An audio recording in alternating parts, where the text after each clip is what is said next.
시청자 여러분, 안녕하세요. 장보경입니다.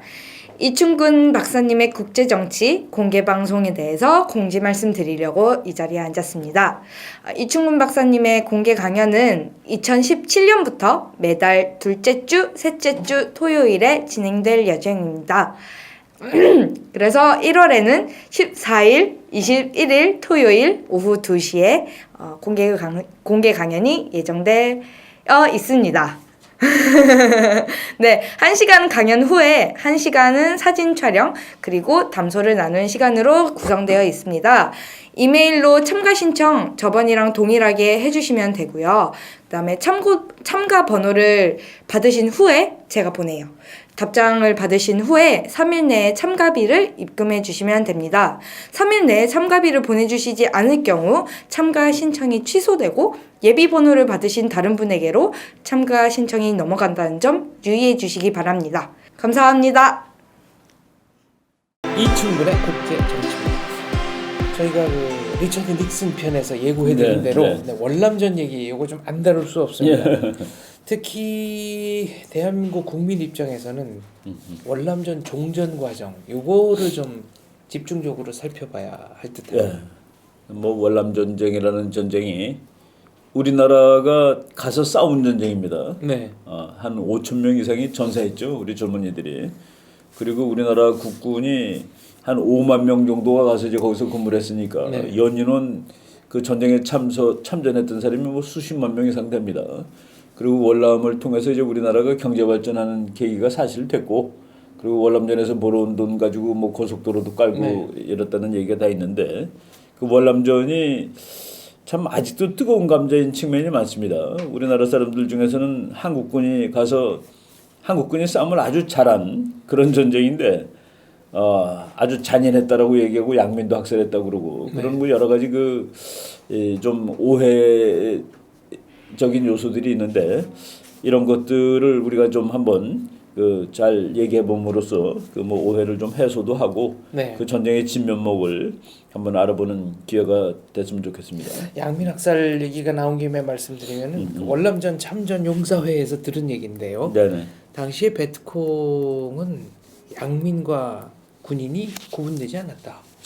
게릴라전이었다. 그리고 그 한국군 포로를 잡으면 실제로 상당히 많은 수가 북한으로 강제 압송되었다. 그래서 우리 보고 뭐 양민 학살을 했다고 하는 것은 조금 자기들로서는 받아들일 수 없다. 전투를 했다 이런 얘기들을 하더군요. 예, 뭐 저 월남 갔다 온 분들은 다 직접 전투를 했는 사람이니까 그 얘기할 수 있는데, 그 월남 전쟁 때 이제 한국군 주월 사령관의 아주 그 유명한 장군이 있죠. 최명신 장군이라는 분이 있는데, 그분의 그 사령부에 보면은 한 사람의 그러니까 한 사람의 양민 그걸 잘못 죽이는 거는 100사람의 베트콩을 죽이는 것보다 더 나쁜 일이라고, 더 못한 일이라고, 절대로 양민 건드리지 말라고 이런 식으로 돼 있었는데, 그럼에도 불구하고 사고가 아주 없었다라고 제가 주장을 하는 것은 아닙니다. 그래서 양민이라는 개념이 이제 월남 전쟁은 상대방이 군복 입은 군인이 아니었습니다. 상대방이 군복을 입지 않았기 때문에 사실은 전원이 양민이라고 얘기해도 할 말이 없는 것이죠. 제가 이제 저는 뭐 월남 전쟁을 그 나이는 안 됐으니까, 제가 그 장교로 근무할 때 우리 그 선배 장교들 중에 월남 전쟁에 직접 갔다 오고 아주 뭐 그냥 직접 경험을 하고 온 지 얼마 안 되는 사람들이 많았습니다. 제가 그 삼사관학교 교관할 때 우리 그 교수부에 있는 그 대령 한 분이 그 백마부대 공보장교 출신인 분이 있었습니다. 그분은 이제 공보장교는 뭐냐면은, 뭐 예를 들어서 우리 백마부대가 며칠부터 며칠 사이에 어디에서 작전을 해가지고 베트콩 몇 명을 사살하고 뭘 하고 그런 걸 쭉 발표하는 사람이죠. 그리고 거기에 이제 뭐 소령 대위들이 월남전에 갔다 온 사람이 아주 무지무지하게 많았습니다. 제가 그 육군사관학교 나온 그분이 이제 소령으로 진급 바로 직전에 제가 그분이 이제 대위였는데, 저는 뭐 신참 중이고 그분은 고참 대위인데, 제가 그 전쟁에 관심이 있고 전쟁을 앞으로 연구할 생각이 있어가지고 그분한테 월남 전쟁 얘기 좀 해달라고 마치 그 옛날 얘기 듣듯이 그래서 뭐 얘기를 참 무한히 많이 들었습니다. 그 공보장교 출신이 있던 분이 그리 이 사람이 그때 오대위였습니다. 뭐 내 이름까지 네. 다 얘기하지 않겠습니다. 그 사람이 삼사관학교로 구해를 왔을 때 너구나 그러면서 그 깜짝 놀라는 거예요. 그러니까 미군 장교 중에서 그냥 월남 가서 정말 그 잔인하게 학살한 사람이 켈리 중이라고 있습니다. 네. 그 오대위라는 사람이 중2 때 한국의 켈리 중이라고 악명을 미국한테 받은 사람이에요. 켈리 중위는 나중에 미국에서 군법 회의에 그렇죠. 뭐 가서 그냥 뭐 양민이고 뭐 마을을 다 쓸어버린 사람입니다. 네. 그러니까 그거는 양민을 정말 죽인 거죠. 할머니고 애고 뭐 생명부터 있는 거 다 써주겠다고 그러는데, 그래서 내가 그 오 대위님한테 가서 양민 학살도 하고 그러셨죠. 그랬더니 자기가 전투하던 얘기를 해주는데 내가 그 얘기 그 전쟁에 대해서 우리가 그 모르고 있는 게 너무 많다는 생각을 했습니다. 그분이 이제 월남이 우리나라랑 그 논이 비슷하게 생겼어요. 네. 그래서 이 논두렁을 이렇게 걸어가는데 한국군들이 뭐 작전 날아갈 때 이제 걸어가는 길이 있지 않겠습니까? 그런데 그 월남의 그 농부들이 그 뭐 농부 젊은이도 있고 나이 많은 사람도 있고 여자도 있고 뭐 이런데 한국 사람을 따연 그러면서 이렇게 좋아하고 손도 흔들고 그럽니다. 네. 그래서 자기 부대가 가는데 자기 소대가 걸어가는데 그 월남 농민들이 따면서 막 손 흔들더래요. 자기네들도 손 흔들고 가고 뭐 가까이 애들한테는 초콜릿도 주고 뭐 이러면서 가는데 그 논을 거의 다 지나가는데 따당 소리가 나더라는 거예요. 총성이 들리는 거지. 그래서 이렇게 보니까 한국군 2명이 쓰러져. 총 네. 맞아서. 그래서 어떻게 하셨냐 그랬더니 거기 있는 사람들 다 죽였지 그러더라고요. 어디서 총알이 날라왔는지 모르기 때문에 그 논두렁에서 막 자기 한국군 따얀 그러던 사람들이 거기서 누가 쏜 거죠. 네. 그때 그분이 얘기하는 거가 내가 그때 중인데 야 이중이 너가 그 소대장이면은 그때 누가 쐈냐고 물어볼 거야? 물어보면 다 주고 우리. 그게 전쟁의 논리입니다. 전쟁터의 논리죠. 그 다 죽였다는 거예요. 그리고 그분이 한 번은 자기 병사가 둘이 미싱입니다. 보니까 이거는 소리도 없이 없어진 거예요. 근데 그걸 찾으려고 헤매는데 나무 위에 걸려 있는 겁니다. 나무 위에. 이른바 부비 시체가. 트랩. 네. 시체가 아니 그 부비 트랩이 아니라 그러니까 은밀히 체포된 거예요. 가다가. 네. 그래가지고 죽여가지고 나무 위에 걸렸는데 그때 자기가 정신이 없더래요. 그 중위가 자기가 정신이 없어가지고 부대에 들어가야 되는데 자기 들어가지 않겠다고. 근데 그때는 뭐 복수입니다. 전쟁이라는 게 뭐 자유민주주의를 위해서 싸우잖아요. 전사에 보면은 전우를 위해서 싸웁니다. 네, 싸운다고 돼 있습니다. 그러니까 군인들은 fight for his buddy라는 게 이제 동료. 소꿉장난 친구죠. 네. 전우를 위해서 전쟁을 하는 것이지. 야 제가 이 초수를 죽여 저놈들이. 그래서 그냥 용감해지고 정신이 없는 겁니다. 우리 자유민주를 내가 지켜야 돼 해서 싸우는 건 아닌 것이죠. 그래서 자기가 부대에서는 너 오지 않으면 너 죽는다고 뭐 소리 나는데 무전기로 너 뭐 하냐고 막 그러는데 그거를 무시하고 며칠 동안을 찾아다녔대요. 잡으면 죽이려고. 나중에 자기가 계산해 보니까 180km 정도를 헤맸대요. 네. 그러니까 서울에서 대전 가는 거리를 헤맨 겁니다. 근데 그 베트콩들이 굴에서 둘이 뭐 밥해 먹고 있는 놈을 잡아가지고 그걸 아주 잔인하게 죽였더라고 보니까. 네. 자기 복수라는. 근데 그 얘기를 해주면서 무슨 양민 그런 얘기 하지 말고 자유민주주의 그런 얘기 하지 말라는. 그게 전쟁의 맨 얼굴이다 이런 그렇죠. 얘기네요. 전쟁의 맨 얼굴이죠. 보통 우리가 이제 월남전 하면은 이 남쪽 월남과 북쪽 월남 지금 이제 통일한 그렇죠.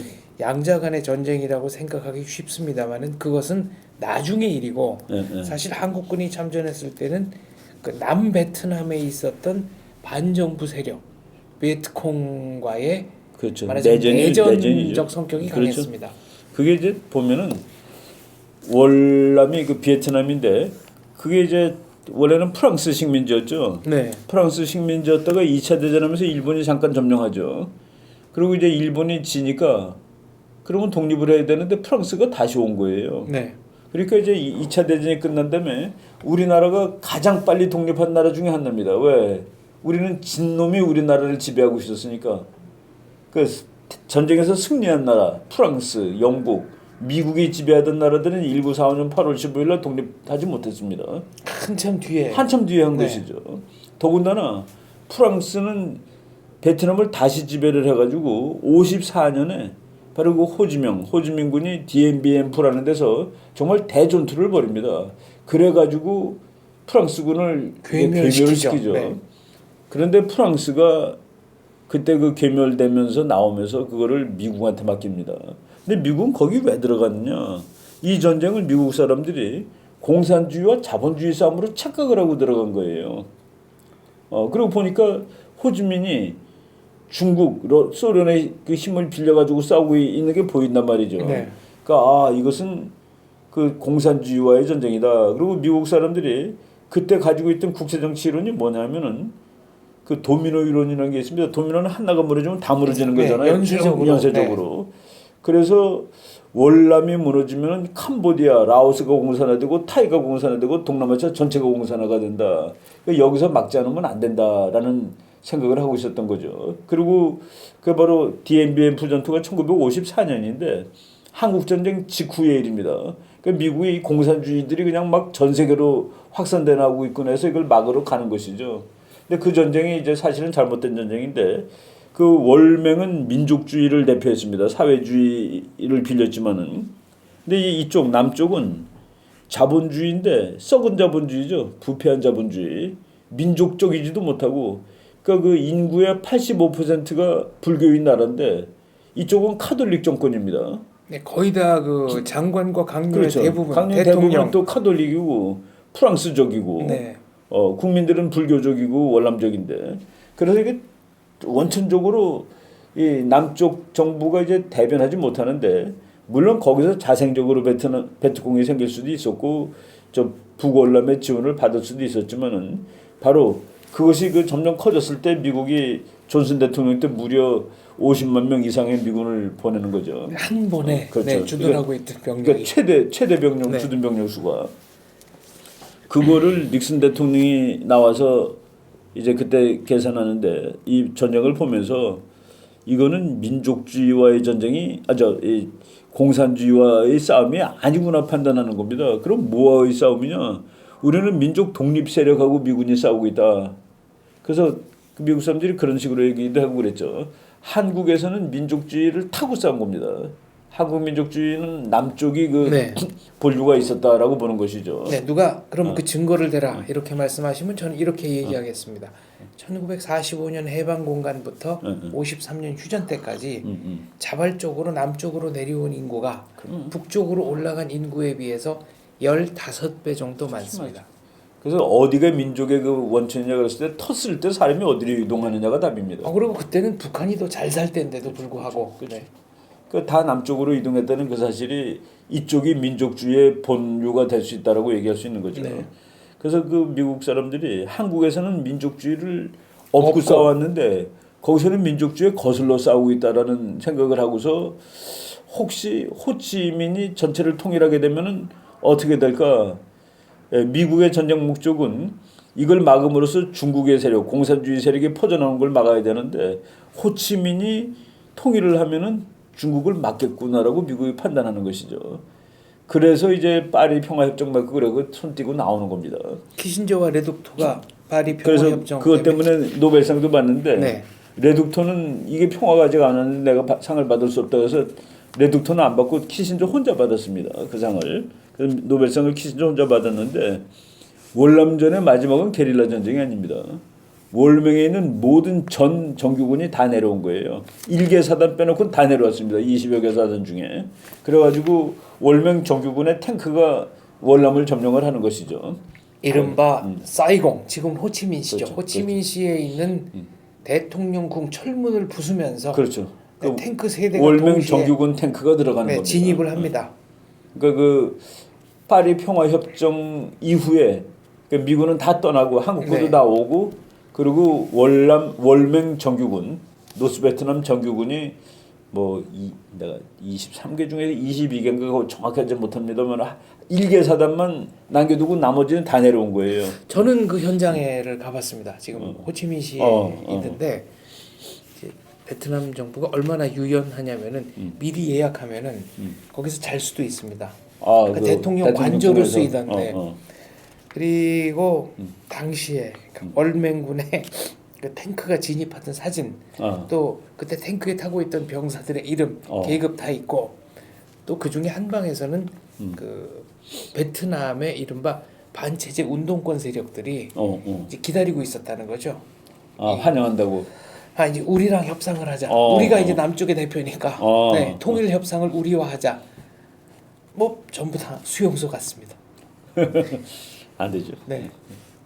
그러니까 수용소 가서도 왜 미국이 우리를 구원하러 오지 않느냐라고 한탄했다는 얘기가 있을 정도니까 다 재교육 대상이었죠. 그렇죠. 네. 그렇죠. 그렇다면 미국은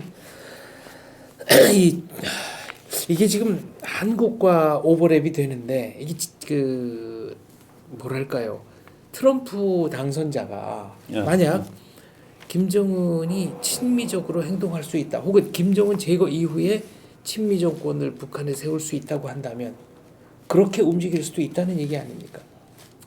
그러니까 아마 북한은 월맹, 그러니까 노스 베트남, 그러니까 공산주의자들이 베트남을 통일했는데 세월이 지난 다음에 그 중국하고 중국이 이제 부상하고 그 미국이 중국을 견제해야 되는데 베트남이 가장 적극적인 친구 노릇을 하고 있거든요. 그러니까 김정은이는 또 북한의 그 전략가들은 미국한테 그것을 끊임없이 주입시키겠죠. 베트남 정치가들이 이런 얘기를 했습니다. 어떻게 미국과 전쟁을 끝낸 지 얼마나 됐다고 이런 식으로 최근 들어 경제 관계뿐 아니라 군사 관계까지 협조를 하느냐. 그랬더니 당당하게 인터뷰할 때 이렇게 말했습니다. 우리는 현재와 미래가 절실하기 때문에 과거 문제에 연연해야 할 여력이 없다. 그렇죠. 그게 이제 국제 정치는 영원한 적과 영원한 친구가 없다. 영원한 국가 이익이 있다는데 그거를 베트남 사람들이 칼같이 하는 거죠. 그리고 재밌는 거는 호지민이 미국이란 나라를 무지하게 동경을 했습니다. 미국 같은 그런 나라를 만들고 싶어 했는데 미국이 처음에 그 냉전 시대 처음에는 그쪽 부분을 이해를 못했던 거죠. 그냥 무조건 공산주의는 막아야 된다 하고 그 공산주의자들이 프랑스랑 싸우고 미국이 그 프랑스 편이니까 자기는 자기 힘을 얻기 위해서는 저 중국의 그 힘을 얻은 건 빌린 건데 그거 가지고 저 사람은 뭐 사회주의고 공산당이다라고 이제 본 것이죠. 베트남에 있었던 실화인데요. 한국 정부 관계자가 양국 사이에 있었던 과거사에 대해 유감스럽게 생각한다. 이렇게 얘기를 했더니 그 다음 날 우리나라 외무장관이 혹시 그러지 않은지 모르겠네요. 네, 베트남의 유력 신문에서 이제 사설로 썼다는 거죠. 한마디로 정리를 하면은 베트남은 미국의 상대였고 한국은 미국에 속한 블록이었기 때문에 당연히 적어도 수밖에 없었다는. 적어도 월남전에 관한 한 대한민국과 월남은 대등한 관계가 아니었다. 이거를 그 한국의 한 퇴직 외교관께서는 승자만이 가질 수 있는 여유 내지는 바른 역사관이다. 이렇게 또 평가를 했습니다. 하여간 뭐 월남 사람들이 참 그 존경할 부분이 있는 것이 지금 중국과 베트남 사이에 그 저쪽 그 남진해를 두고서 이제 갈등이 많잖아요. 그 남진해 거기에 그 중국 어선이 와가지고 중국 배들이 와가지고 월남배 막 쫓아내고 그리고 거기다가 그 석유 시추도 막 하고 그러는데 리그라고 그러는데 그것도 하고 그러는데 그런 그 갈등이 있을 때마다 마지막에 승자가 베트남으로 항상 나옵니다. 항상 그랬죠. 지금 중국이 베트남한테는 대부분 밀리는 거예요. 큰 전쟁은 안 갔지만은 그 사소한 사건들에서 처음에는 서로 뭐 물대포 쏘고 막 중국이 더 강압적으로 나오는데 궁극적으로 베트남이 원하는 거를 가져갑니다. 70년대에 있었던 월남 중국 국경 분쟁도 결국은 베트남이 승리했습니다. 그렇죠. 79년도 그렇고. 그래서 그 월남 사람들이 하여간 뭐 중국이 뭐라고 그러면은 이 베트남에 그 정말 90이 다 된 그 장군이 나와서 북한까지 총 들고 가자라고 국민을 독려를 하는 거죠. 뭐 그런 날은 안 건드리기 차라리 낫지. 거기 보면은 최근에 우리나라는 남의 눈치를 보면은 그것이 평화라고 생각하는데 네. 그래서 제주 해군기지도 만들면 안 된다, 뭐도 하면 안 된다 그러는데 사드도 하면 안 된다. 그렇지 않죠. 이게 꿀리면 네. 오히려 더 능멸을 당할 수 있는 가능성이 더 많죠. 그게 국제관계의 그렇죠. 속성이다 그렇죠. 이런 말씀이시네요. 좀 과격한 가정을 한번 해보겠습니다. 미국이 월남의 경우를 가정하고 예, 북쪽에 레짐 체인지를 한 뒤에 친미적인 정권을 세우고 만약에 이제 대한민국에 친중 정권이 들어선다면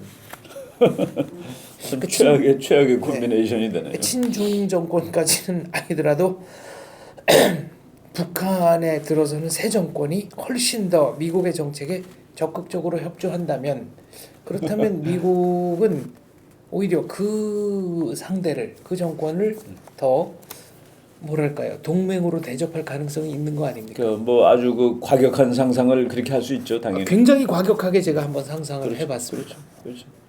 그러니까 미국이 그러니까 국가이익 계산하는 나라잖아요, 그죠?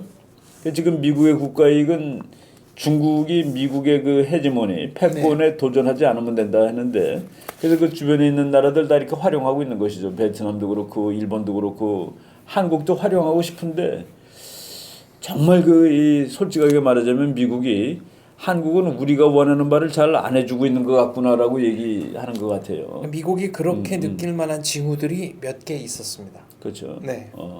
그 우리나라 신문에도 노골적으로 나왔는데 미국은 중국을 견제하는 이 거대한 전략 게임에서 한국을 빼고 하자라는 얘기가 이미 나왔다고 하는 말도 있습니다. 그 이제 조선일보에 몇 년 전에 그 글이 나왔었죠. 미국에서는 한국을 빼고 하자는 견해도 이미 나온다고 한다라고 아예 노골적으로 돼 있고 그런데 그거를 이 수치적으로 보면은 됩니다. 그런 말이 되는데 왜냐면은 지금 미국이 중국을 견제하는데 중국 주변에 있는 나라 중에서 거기에 적극 동참하는 나라가 큰 나라가 지금 세 개가 있습니다. 하나가 일본, 네. 하나가 인도, 하나가 베트남입니다. 근데 그 미국 학자들 계산법에 의하면은 인도 더하기 베트남 더하기 일본은 인구와 경제력과 군사력에서 중국을 능가한다. 네. 그러니까 미국이 밸런싱 하는데 이미 그 세 나라가 잘 도와주면은 뭐 중국을 견제하는데 뭐 괜찮다라고 하는데 그럴 경우에 한국은 어디가 있냐라는 문제가 나오는 거죠. 더구나 북한은 그러니까 통일이 아직 안 됐다는 가정하에서 북한은 육지와 중국으로 바로 연결돼 있고 북경과 매우 가깝다는 지리상의 이점이 있습니다. 그거 이제 참 그것도 놀라운 얘기인데 미어셰이모 교수의 본문에 그 얘기가 나옵니다. 미국이 아무리 강대국이지만은 바다 건너 있는 강대국하고 싸우기는 쉬운 일이 아니다. 그 육군이 가야 되는데 궁극적으로 네.